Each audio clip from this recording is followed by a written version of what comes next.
The following episode of the Maui Chamber of Commerce's Business Matters was originally broadcast on April 21st, 2026. Welcome to Business Matters, brought to you by the Maui Chamber of Commerce. And now here's your host, the president of the Maui Chamber of Commerce, Pam Toompop. Good morning, Pam. How are you today? I am very grateful and blessed today. It is a bright and sunny day. Yay. And yay. But there is a lot going on today. How are you, Gary? I'm doing good. I bet I know what you're going to talk about today. Let's see, the announcement yesterday about golf? Yes. You are correct. Thank you. And thank you for all you do to produce our show. We are going to have a busy day today, folks, and thank you for joining us. Yesterday, if you haven't yet seen it, but I'm sure many of you have, there was a big announcement which marked a really significant shift for Hawaii's place on the golf tournament stage. The Century and the Sony Open in Hawaii will no longer be a part of the PGA schedule in 2027. And so I hope you're taking a big sigh, because I am. This ends more than a 50-year run of Hawaii hosting premier PGA golf events each season. As an iconic start to the golf calendar that has long showcased our islands to the world. People across the globe have just reveled in the beauty of Hawaii as they watch their favorite players play. The reasons behind the decision are really layered. On Maui, the cancellation of the Century was driven by drought conditions, water system challenges, and course maintenance limitations at Kapalua. These are issues that made it difficult to guarantee world-class playing conditions. Which is a very scary thing, because we've been known for that for decades. At the same time, the PGA Tour is undergoing broader restructuring, reevaluating its global schedule, costs, and logistics. So you've got business model changes on top of that. And with Hawaii's geographic distance, high production expenses, and the expiration of key sponsorships, particularly for the Sony Open, all of these things played a role in the decision making and a step away from the islands in 2027. So state leaders did make efforts to try and keep these tournaments in Hawaii. The Hawaii Department of Business, Economic Development, Tourism, and the Governor's Office and industry partners worked to retain the event or explore alternatives, even shifting resources to sports tourism and engaging directly with PGA Tour leadership. Tourism leaders, including the Hawaii Lodging and Tourism Association, HLTA, emphasized the high-value visitors these tournaments bring, and because they're travelers who stay longer, spend more, and support local businesses across multiple sectors. And of course, they recognize that this is a tremendous loss to our state and, of course, Maui County's economy. So as we look at this, we want to discuss today kind of the bottom line. For Maui, the loss of the Century represents not just an economic hit, right? We already know tens of millions of dollars annually, but also the loss is a powerful global platform at a critical time in our island's recovery. And we know the owner of the golf course in Kapalua worked really hard to come up with systems to look at water systems and restructuring things to make improvements for our county to help sustain the tournament. So a lot has been going into this ever since we saw the challenges here in Maui. And for Hawaii as a whole, this moment raises bigger questions about our competitiveness, our infrastructure, and how we position ourselves to attract and sustain world-class events in an increasingly selective and cost-conscious global environment. So today, we've got some high-level questions, but we're just going to take it as we go. I've come up with some things to discuss. But we're really going to talk about it from our local perspective, things that we know, things that we think about this. And joining us this morning is Patel, a longtime Lahaina resident, well-known and recognized business leader and community advocate. He is the Director of Sales and Advocacy at Maui Resort Rentals. He is a graduate of the Ka'ipu Kukui Fellows Program, has been actively involved in Maui's recovery effort following the 2023 wildfires, including serving on the Maui Economic Recovery Commission. He is also the president of the Lahaina Town Action Committee, former chair of the Maui County Liquor Commission, and he is also he has so many hats. I just marvel at all the things he's doing. He also has a family and children. He is also the board treasurer for the Lahaina Junior Golf Association, and just recently announced that he has decided to run for the State House District 14 seat in West Maui. We are so thrilled to have Sneh with us today. He is a tremendous leader in the community. Good morning, Sneh, and welcome to the show. Thank you for joining us. I know this is this news is very heartfelt for you in a very challenging time. Yeah, no, hey Pam, thanks for having me.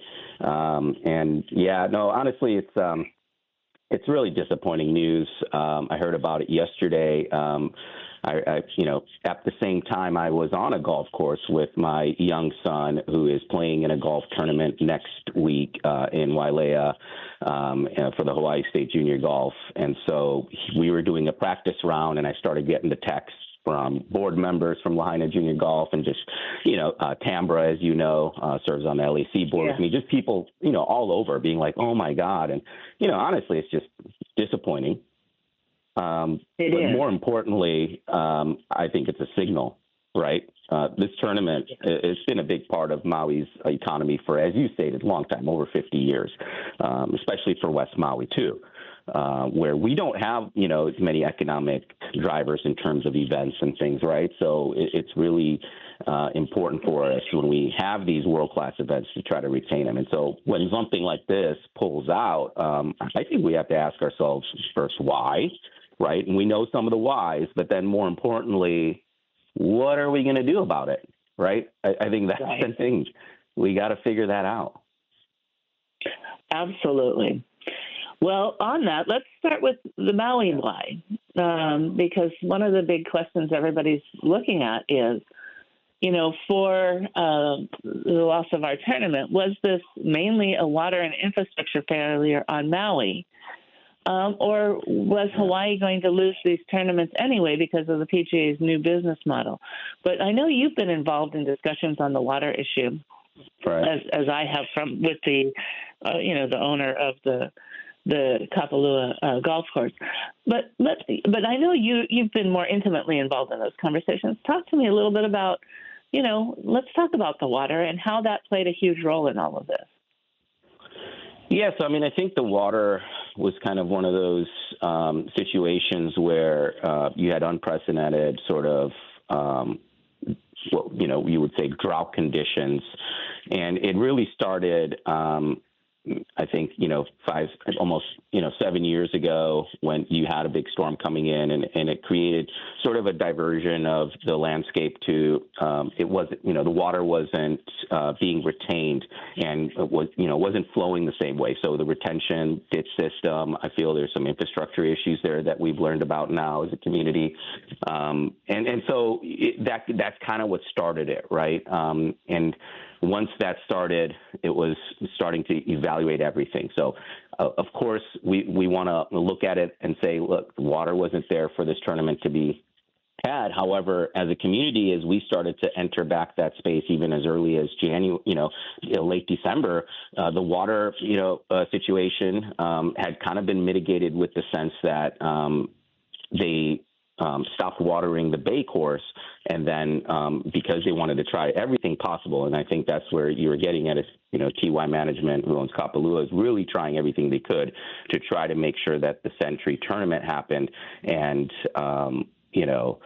that I feel like the conditions were there in January. I know that the PGA And, Century probably doesn't want to take that risk. But I could tell you in January, because of what the steps that were taken in closing down the bay and putting all the resources towards the plantation, the course was in beautiful shape. And I know that because one of the things TY Management did is they got all of the Lahaina junior kids that were in golf.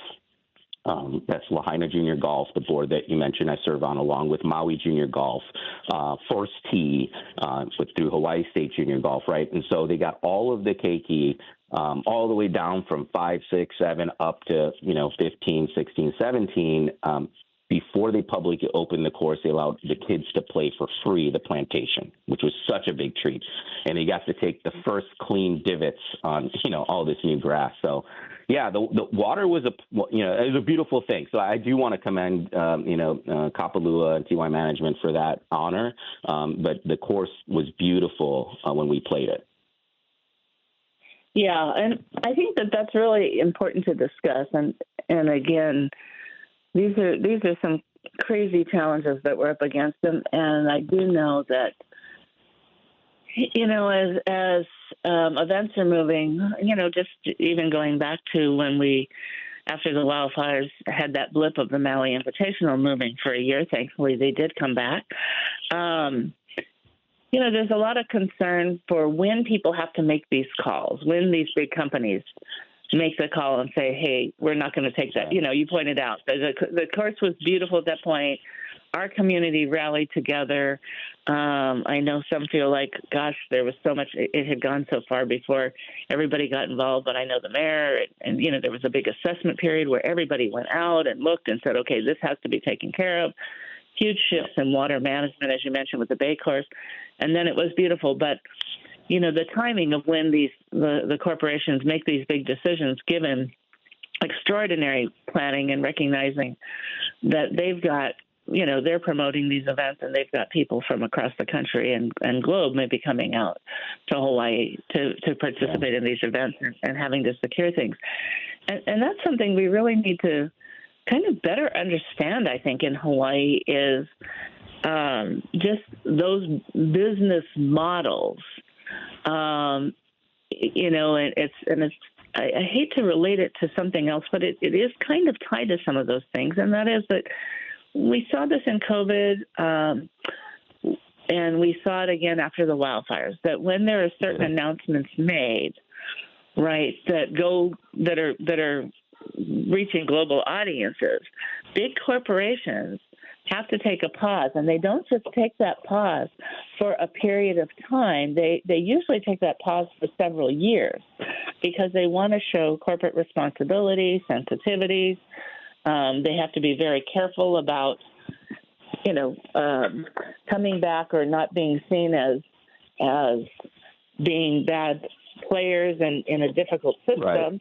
And I know that some of the comments about water and the use of that water and the use of that water for a tournament came into play. And when those kinds of things happen, and that was one of the other. It is true, and I think what you're getting at is yes. There, outside of the water, I think you also had some mixed local sentiment, right? You already have the ongoing impacts from the fires. And then, as you just pointed out, there's these broader logistics, right? As you're a big major corporation or you're a major event, and when I mean corporations, there's also, as you remember, during COVID, rightfully so, but also during the fires, rightfully so, we had a lot of major companies pull out of conventions or things that they had planned to do in Maui, right? And that's of course to be expected. However, you can't just turn the faucet off and then expect to just turn it on and, in this case, all this water come out, no pun intended, but that's really when we're talking about these, things that impact the local Maui economy is like you shut it off, but it's kind of hard to get it back turned on. Right. And so I think with this tournament, with the PGA and with a lot of other things, when you add it all up, it kind of, for the PGA Tour, like you mentioned too earlier, there's a shift in strategy on their part, right? All of this gets thrown into the conversation. They want to go from 37 events to 22 to 24, make them more premium events, right? Instead of having these smaller events, make all of them premium events, and then also be in bigger markets right? That's another part of it too. So it probably likely became a situation from their perspective that, the return just didn't justify the complexity. Yeah. You know? And we know that we're going to be more complex because we're an island state. So, right? Sure. I'm still working on Young Brothers shipping costs today, and of course everything has to be brought in. Right? There's a lot of complexity that we need to look at. And to me, that takes me back to two things I'd kind of like to discuss. One is, whether or not the state moved early enough or aggressively enough as the signs emerged, that there might be some changes for 2027 and a Hawaii swing was in jeopardy. And then, I also want to talk about a little bit about what's happening in terms of, how we compete in these markets. But let's start with, do you have any sense, do you feel that we should have been more aggressive? We should have been more knowing all these things, what you just said, that, right, again, when we've had some of these announcements, when there's been some concern, were we addressing them constantly and continuously from after COVID even, and with the wildfires, in terms of positioning our state to retain events like this that have such a great impact on our economic security? What are your thoughts on what was done? Were we aggressive enough? And what are your thoughts on what we should be doing? Yeah, I mean, it's always easy to kind of look back and say, hey, here's what we could have done. Here's, what we should do now moving forward. But I just think, I think, first of all, let's ask the question why this happened in a really holistic way. Look at all of the things that led up to it. I think where there was a failure, definitely, whether or not if there was enough water and the PGA would still want to continue with the Hawaii swing, we kind of won't know that. Right. However, what we will know is there's still water and infrastructure issues that the state knew about, and definitely, the folks in Kapalua and, the entities there knew about. Right. And so now it's now that we know about it, now that it's, I think there's a Seaworm meeting today, if I'm not mistaken. That I'm going to attend it, because I think for me as somebody living just in the community, forget about all the different hats I wear or things I'm on, right? Just an individual father living in the community that wants to ask these why questions because he's raising kids here, has a family here, right? Is helping support business that has employees. We all want to know, how did it happen to where we get to this level of drought? And then how is it that Kapalua right now is still in tier 3, I believe, when there's been this unprecedented amount of moisture and rain, right? So that's the other thing is there's residents up there, they're like, well, why are we still, we had all this rain, where did it go? And so I think some of those, did the state act quick enough? The evidence would show no, because from years past, there wasn't any accountability for when the in-stream flow standards weren't met to mitigate for this next crisis. And I think that's kind of what ends up happening is we have crises, we all take a pause, then we all say as a community, we need this, and this fixed. There's leadership involved from state, county, federal level. However, as time goes on, the community doesn't see those changes fast enough for the next crisis, right? And then there's a next crisis. And I think we've been hit with crisis.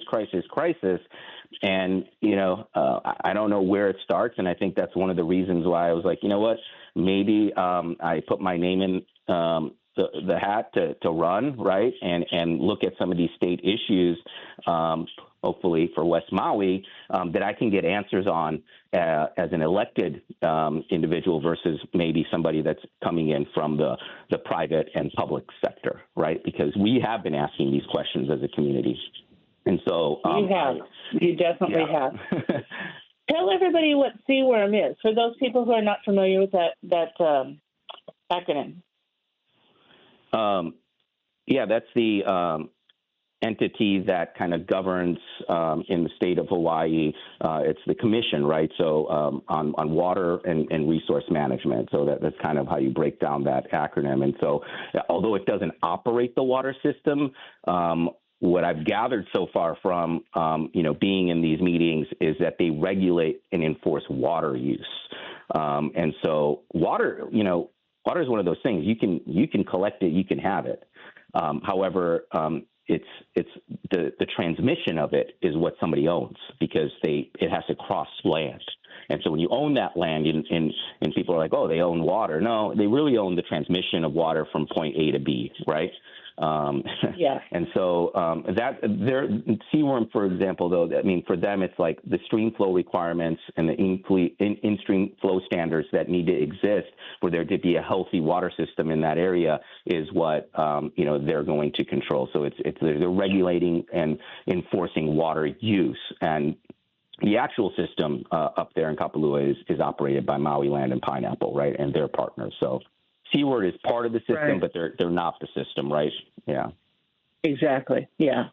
They're sort of a regulatory arm that right. that has a say and has a big exactly. Say, they're the regulatory arm. Yeah. And so, sorry, I didn't want to get long-winded with that, but as I try to understand things, I try to explain them in the way I kind of learn them. So, yeah. Yeah. No, that was beautiful. I love that, and you've been so involved in this. And so before I get back to my other thought, I'd like to continue on that, which is, again, as we're talking about this, and you point out crisis after crisis, we know we have issues, we need to plan forward, and so, again, this really speaks to the importance of reliable water system. And again, to the extent that, in this case, we're talking about golf tournaments. So, and to the extent that these critical infrastructure systems also support our broader economic activity, how important is it that we get these reliable water systems right, and not just that, other infrastructure as well that supports this broader economic activity? What needs to happen so that we hold government accountable to say we've got to look at these fixes in a broader, more sustainable way, and not just do quick fixes immediately following disasters, but be planning forward and have sustainable fixes. Yeah, I think because Kapalua is in everyone's mind, let's not forget there's other parts of the island, there's other parts of the state that are facing some of these crises as well.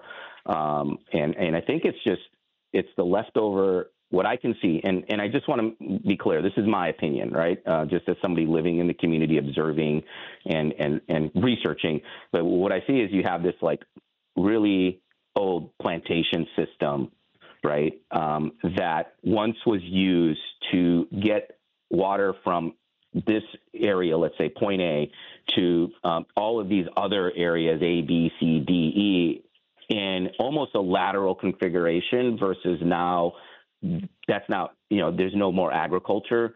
So then you have to actually, I think, now look at how do you redesign that system to fit within today's world. And of course, agriculture, we still want that to be a part of that system.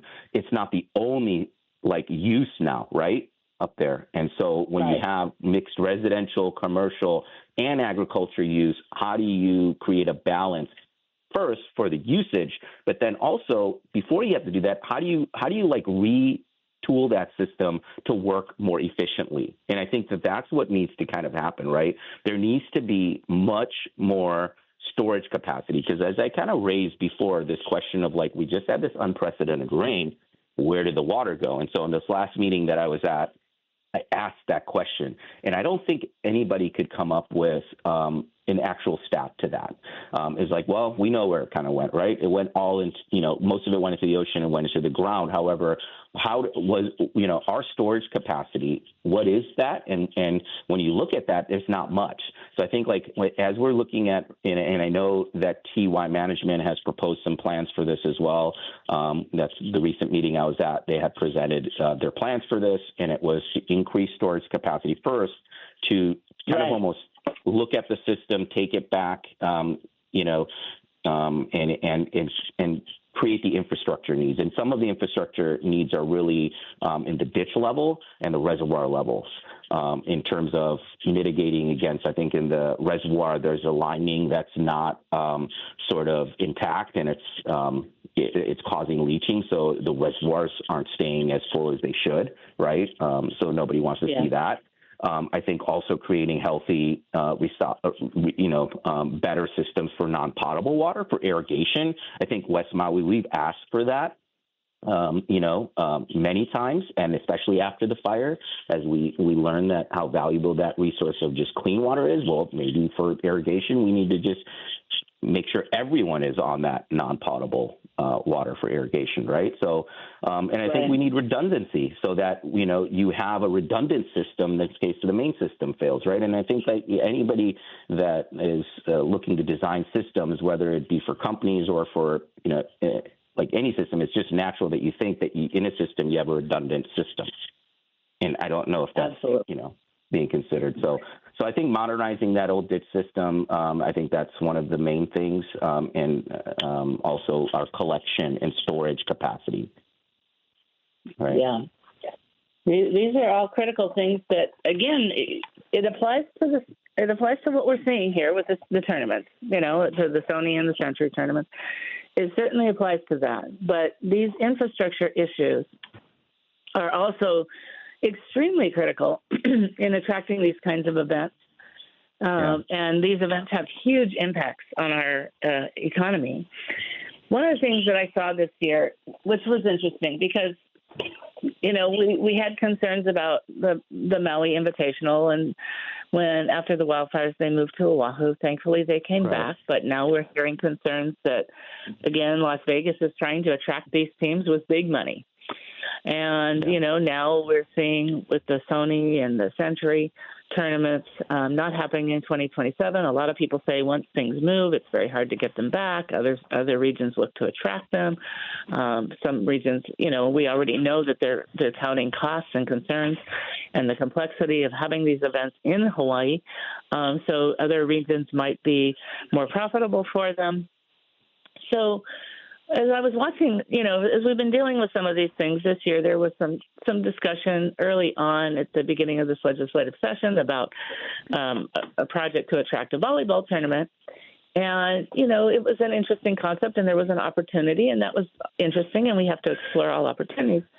But it made me realize that we really need to, with this changing model and dynamics, that we're seeing in Hawaii, we maybe really need to look at sporting events and activities where, Hawaii is one of the most logical places, right? I mean, I thought, well, if there's challenges with the Maui Invitational, lots of places can hold volleyball tournaments, right? But how many places can hold canoeing activities and other types of events that are going to lend more towards it really needs to stay in Hawaii because this is the place for it. We are going to be one of the best places for it. What are your thoughts on that as we look at making shifts in both trying to keep these events that we have developed in Hawaii and showcase that Hawaii is the right place for them, and keep it impactful where they have a lot of other reasons beyond the economics to keep it here, as well as maybe looking at shifting our focus to activities that are more akin to what our state offers and would be a more logical fit long term. Yes, I think, first of all, I want to close the loop on the water thing. And one of the things that, as I was talking, I was like, what we've been doing before in our systems is we've been kind of managing the system instead of modernizing them. So I just kind of want us to, if I had to sum it all up. But back to this question. Back to this question about what do we do to kind of retain these tournaments? And, Maui Invitational is a great example because, as you said, they had moved around. But one thing that you'll notice is they always kept the name Maui Invitational. And I think Kemper Sports, who runs this invitational, has really strong connections to not just Maui, but Hawaii through Chaminade, right? They're actually, believe it or not, more of a golf company. They started out as a golf company. I don't know if you knew that. Right. But they was Kemper Insurance, remember? And then they had the golf tournaments out here, and then they had one on Big Island, I think. And so, yeah, exactly. So you've been living here long enough to know. But it's the Chaminade and Maui invitational connection just really, clicked naturally for them. They love Maui. I had a really great conversation with Nelson, who's the vice president, of Kemper Sports yesterday.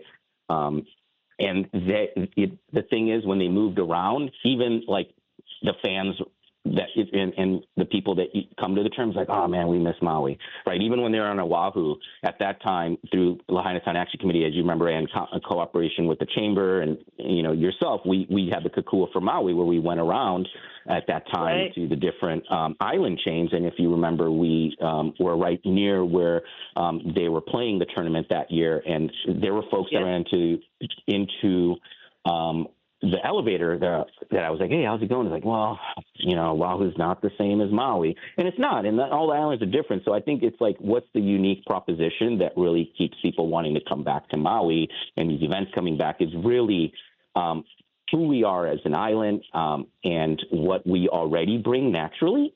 And so I think, to answer that question is how do we retain these things?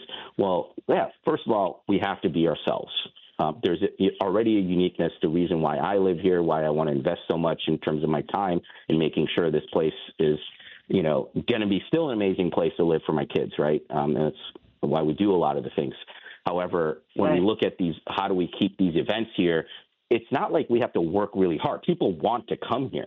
They just want to come here and, in a safe and have it be safe, right? And have it be and have the infrastructure that can support that.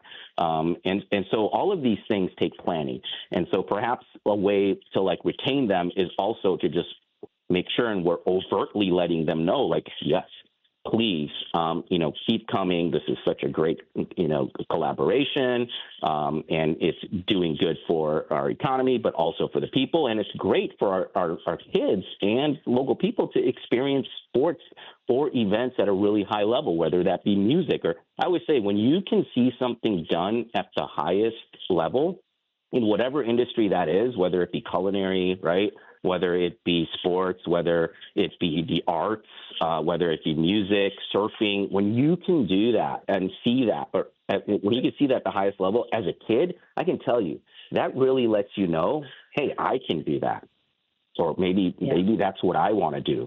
And it's just amazing to witness. So I think this is already a place where world-class, events are taking place.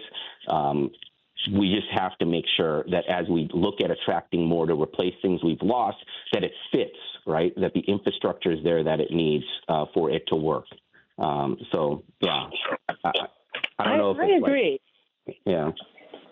And I think that, and you mentioned something earlier on, which is, I think it's all about communication as well, right? I think the places that have done business in Hawaii understand that we are a place where you can do these world-class things. But maybe what we need to do is not wait so far between events. Maybe the dialogue just needs to be ongoing. Here's what we're doing to ensure this is going to continue to work for you. Here's how we're preparing our markets. Here's how we're supporting you along the way. Here's what the infrastructure is doing. And, of course, that means also we have to be continuing to, as you point out, not just repair, but modernize. Exactly. And here is how what you're doing is going to help benefit the community, right? That's the other part of this that I think we always need to keep in mind. How is this benefiting the community? And there's many factors, but I can tell you from the kids that we have in our organization, Lahaina Junior Golf, the biggest takeaway was when they are in the presence of these amazing athletes, right? And they have these personal experiences with them. So with Lahaina Junior Golf, I always said, one of the chicken skin moments is when all of the kids get randomly picked to pick up a player at the airport, give them a lay, help them with their baggage claim, and then guide them to their rental car.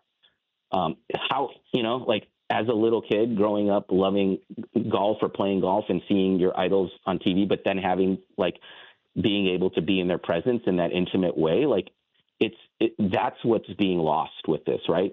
So when you lose something like this, it's that really the experiences that you never know where they'll lead to. That's what hurts me the most, is that's being lost. And so I'm also hopeful. I'm also a very hopeful person. So, as I think about it too, it's and I think you're right on, what do we do now? How do we try to attract more? It's not just that we lost this. I don't look at it as a loss. I look at it as an opportunity of building something more sustainable for, Maui long term. And that's going to be my goal as I kind of look at this, and I know you will too. So we have to be vocal about that. Absolutely. Yeah. This is not just in business and life, right? Yeah. When we have a setback one way or the other, you can reflect. You don't want to dwell on what went wrong, right? It's just a waste of energy.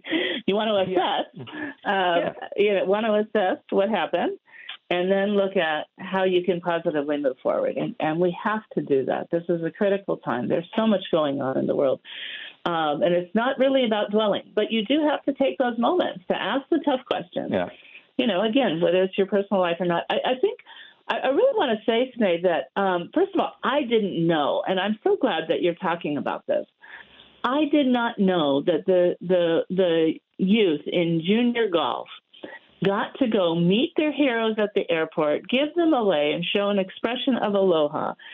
And I can just fathom, I remember many years ago, I should say, I used to work at Kapalua Land Company long ago. So I got to go to these tournaments and got to help out and be a big part of the parties for several years, where, the players would come in after the tournament and we'd have amazing parties that they would enjoy. And the community came together across, people across the island came together for these great events and got to have that adult experience with the players. And, I wish I could say I was a big golfer. I always win for highest score. And for those of you who golf know what that means. But I enjoyed it greatly. But to know that the kids had these experiences and that opportunities like this, not only, we saw, of course, with the loss of the century and having it move over to Oahu, and of course, the owner offered to contribute to make up the losses that the nonprofits were losing, which was phenomenal, unexpected, and just amazing, and just such a blessing. But there is such broader impact here, and we often think, of course, and we talk about it, and of course this is important too, to know that, the loss of the hotel rooms and the restaurant sales and the shopping sales and the global television exposure that Hawaii gets on in terms of this, which was part of the initial attraction in moving into these kinds of events. But over decades, we have involved in such enriched experiences in cases like you just explained that many of us don't even have a clue are happening. But that benefit not only, what's happening in those periods of time and, the economics that brings to us that year in the boost, but into the lives of our children, and the inspiration for future generations is something that has such a high value that is rarely discussed. Yeah, no, I agree. And I think that's really the experiences is what makes life, enriches our lives, right? Like that's just, it goes, without saying. So especially though, when the youth have that experience, you just never know what it's going to spark in somebody's mind. And that, to me, losing that potential, that's what I'm striving to kind of help replace. And it may not be that losing the Kapalua tournament, the Century tournament, it's kind of irreplaceable. Like it's part unique with the longevity, the history, right, and the caliber. But I think, like, if we're looking at it in these experiences, perhaps it's like a combination of events that make up for that loss versus a one big event, right? So hopefully that's being thought about. I don't know how and who, but I would assume it's, the tourism authority in combination with somebody from the administration in both the state and county level, right? Is there an office of like events or sports that, I know there was one for film. I guess, Yeah, a lot of things get rolled up into DBED, and then they do subset out things. But it's kind of an interesting thing, and actually that's funny because that takes me to my next question, because I've been looking at this and saying, okay, I feel like we need a more formal sports tourism strategy. So that was an excellent question that teed up my question, because I feel like we need that. But also, in addition to that, I feel like we need to broaden out the partners. The key players, as I've been watching some of these things, of course, there's been the Department of Business, Economic Development, and Tourism, and Hawaii Tourism Authority. But I really feel like as a statewide effort, we need to have a strategy. And I'm going to right now just say with sports tourism, because that's what we're talking about. But I think in other economic development regions as well that we want to attract and explore, that we need to broaden out the partnerships. So it should include the counties. It should include the venue providers. It should include industry partners like the Chambers of Commerce statewide. Right. Like we did when we were in COVID. We had a statewide alliance that talked about how we were going to address COVID with all the key players, right? How about, industry partners, the airlines, the hotels, right? We all need to come together on these big events. The community organizations like Lahaina Town Action Committee in regions, where we are attracting these events and holding these events, and even the nonprofit partners, right, that are involved in providing services for this, and youth groups. And we need that broader understanding of what these events bring as a whole. And I think, again, which would bring focus and attention on key areas that deal with infrastructure, but also key areas on, the other things that we're trying to sustain through these events, both economically and socially. And I don't think we've built the right model yet. And I think the lack of not having that right model yet is certainly impacting us in these areas, but also even in, disaster and recovery areas.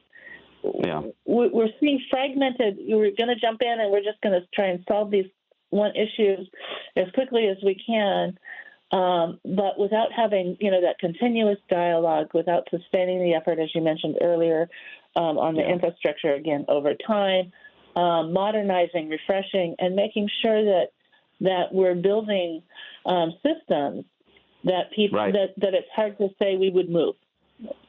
Yeah, and I think as you kind of rattled off all the things that I do, and serve on it. For me, it's like we have all of these commissions. I mean, we have a commission to appoint people to commissions. Okay. Right. Let's just, so we're not against creating more commissions is what I'm saying. And so if it means creating and considering, Maui maybe should do that, consider a sports and events commission, right? That's made up of all of these, sort of stakeholders where you have, the public-private collaboration, you're bringing together state, county tourism, the private sector, right?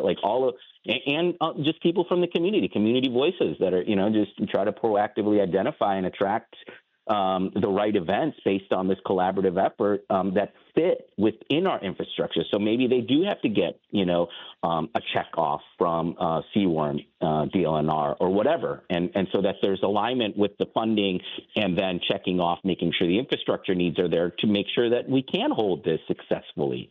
Because the last thing, even somebody that wants to invest in creating a new tournament or creating a new event, they're going to now want to see, okay, well, what's the longevity of us being here? Because they don't want to just buy in for a year, right? That's not how business works, right? Or and that's not it's not beneficial to the community when you only have something for a year. the things we know are successful are long-standing. When we try to build long-standing legacy sort of events that we know they're going to be consistent and that we can track, right? And actually look at how it's benefiting the community economically, but also with these experiences. And so I think that would be a great idea. I don't know how we get that started. I guess be more vocal about it, but and get it really checked off so that from the community side, there is transparency. Look, we're going to hold this event, and look, here are all of the departments that have checked off, and we can't have it in a sustainable way, and it's going to have this beneficial impact versus, having things that then end up not working and then getting pulled, right? That's a negative thing that's a negative thing we don't want to see. And so I remember back in the day when our Lahaina Town Action Committee was putting on events and they were within certain critical areas of Lahaina, we had to go through the Cultural Commission, and that was fine. You just had to present the idea, right? And they would check it off. And you knew that then that event was culturally allowed to happen in that area. So we have commissions.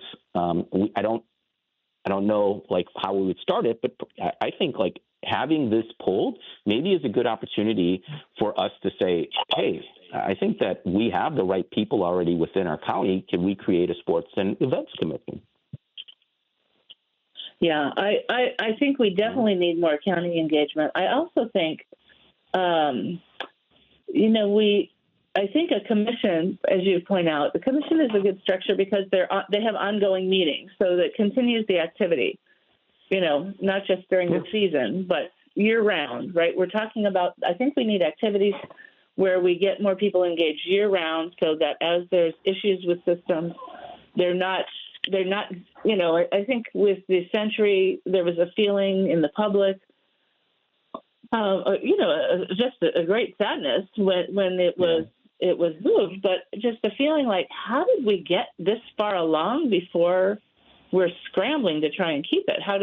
So keeping that ongoing, I think there's two things. One is keeping ongoing dialogue and ongoing, maybe three. It's ongoing dialogue, critical community discussions about these things and involvement and engagement on the broader impacts that these things bring, and creating long-term strategies that are both local and statewide, so that we've got full support both at the local, and I'm hoping other counties will want to do this as well, right? This is a huge watch to all of our islands. I mean, we're taking a very Maui-centric lens here this morning. Not exactly Maui-centric, but I mean, we're talking about broader issues and solutions. But we're posing this from sort of our local perspective because it's the two of us, and that's what we're here to talk about. But again, statewide, as we look at new attraction areas, I think sometimes we see small groups making these big decisions, and it was kind of interesting because on that volleyball tournament that was proposed, there was sort of pushback, like, how well did you explore this? How far is this going to go? Is this a one-time thing? Are we best positioned? Should the money be spent on volleyball, or should it be spent in a different arena, right? It was a question of what are we doing and what is the biggest, the best impact that we can get for the money, and also investing in things that are going to be more sustainable long-term. And that wasn't answered. There were just questions coming up. But as I watched that, they were valid questions. I was glad to hear government asking those questions. And then, of course, as we see things like that, I think this is the time where we need to have people ringing in and talking with legislators, both at the county and state level, on, and again, education on the broader impacts like you're doing today about what it means to the kids that many of us don't even know. But I can tell you, I remember my kids, getting to just even see Tiger Woods, right? He wasn't in a good mood that day, but just to see him, meant so much, and be within 10 feet of him as he went back in on a bad day, and he went back into the trailer, and they were going to, record his score and that kind of thing. It wasn't a good moment, but the inspiration they felt, and also saying, hey, these players don't have good days either. Right? There's a lot going on. I'm getting a signal from Gary that we're going to have to wrap up quickly. So, but I'd love for you to kind of share your final thoughts. Gosh, final thoughts. Look, I think I said it before. I don't think this is a loss. It is. I mean, it's a loss, but it's not. I'm not going to look at it as a loss in that sense. I'm going to look at it as an opportunity for us to look at new opportunities and look at ways that we can sort of make up for the loss of this in a positive way. And it's sometimes healthy, right? This community has gone through so much. When you think about through COVID, through the fires, it is so resilient. I know that we're going to continue to move forward in a positive way and as a community together. But resilience was one thing. I just feel like we have to take this time now to be more proactive, and it's like a wake up call. And I think it's really time to get focused on building the systems on all levels that support our community long term, period. I love that. I love that. Snake, thank you so much. That was perfect. Thank you so much. I'm going to share a couple of announcements with people, but that was beautiful. And I so appreciate having you on the show today. Thank you for all that you're doing for our community. Thanks, Pam. Appreciate you, and look forward to chatting with you more as I move along in the campaign as well. We will. Thank you so much. All right. I hope you have a beautiful Maui day. Aloha. Well, folks, I just want to mention, first of all, great conversation. Glad to have Sneh on. And I think he just recently announced his candidacy. I think for those who know and for those of you who don't, we do have a Chamber of Maui Political Action Committee because we are looking for business-friendly candidates. Again, we are nonpartisan, non-sectarian, but looking for candidates with solutions to move us forward. And we will be getting into that later when we start the compact process and move forward with our endorsements after a careful selection evaluation and process that we go through every year when it's an election year. So anyway, just wanted to let you know that couple quick announcements. We have business after hours. There's still time if you want to come to Sherry Reeves Gallery and Gifts for a fun and exciting mixer. That is happening this Thursday. So you can find it at mauichamber.com. And we have our annual Hawaii Economic Update combined with for the first time, the statewide SBA Awards on May 8th. It will be from 11 to 2:30 p.m., and that is because we've got Paul Brubaker, who's going to take on Economic Update. We hope you can join us for both of these events. Just go to mauichamber.com. You'll find the events tab there on the right column. You can click on it. We welcome both members, and on the business after hours, it is a benefit of membership, but if you're an invited guest, you can attend, or if you're interested in joining the chamber. And but we do no campaigning there. This is just a mixer, lots of fun, and then great economic update with Paul Brubaker. Please join us. I hope you've enjoyed today's conversation.